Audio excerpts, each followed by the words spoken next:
All right, thank you, Mr. Rocheski. This is the conclusion of my road salt experiment with my independent research study at RCBC with Mr. Rocheski. So just to give you guys a little bit of background on what I've been doing, I've been conducting research on road salt and the damage that it does to the environment and our infrastructure, as well as researching potential alternatives that are more environmentally friendly and also more less adhesive to our infrastructure, so it'll be safer for everyone.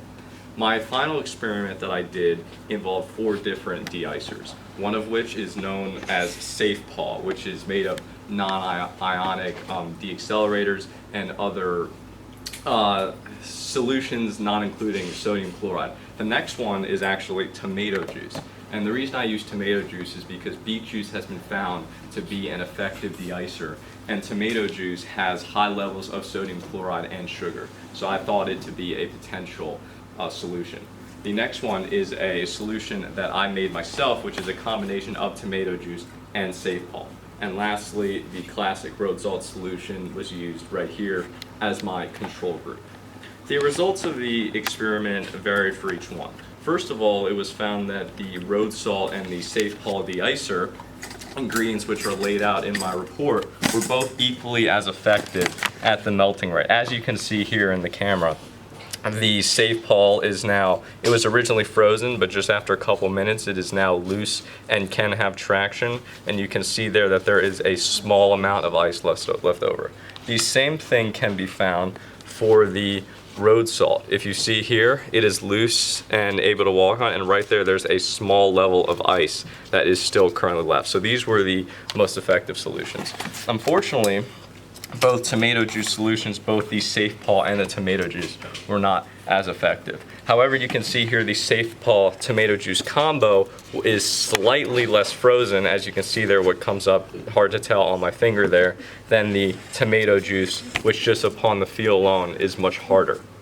In conclusion, tomato juice is not an effective treatment for road salt, unlike beet juice, and I'll be doing more research into why that is, what it's made of, because these results are surprising considering that tomato juice is similar to beet juice in its sugar and sodium chloride levels, if not having much more. So there's something very specific about beet juice that allows it to melt ice at the rate that it does. We will do further research into this topic. However, one positive conclusion that we can reach from this is that alternative de-icers can be as effective as road salt. In the conditions just left in a freezer overnight, these were both equally as effective, and you can see here the levels of ice are the same in both of these. However, something important to note about the both tomato juice solutions is that if you look very carefully here at the levels of concrete, and if you can just zoom in there to see that if that's possible, and you look at the levels of concrete in each one, you see they're about all level. They're all measured in level about the same. 40 milliliters of water were placed equally in each one, and 40 milliliters of the solution was placed in each one. If you look at the concrete, you can see that the tomato juice, this is the SafePaw tomato juice combo, and this is the tomato juice combo. You can see that they fully take up the total length of the concrete, and you don't just see any water underneath. It is hard to tell just by observation exactly how much of the water was absorbed by the tomato juice or the SafePaw tomato juice, but it clearly did have an effect. However, as mentioned, if you look here at the tomato juice and the SafePaw tomato juice, they're both rock solid, they're both frozen.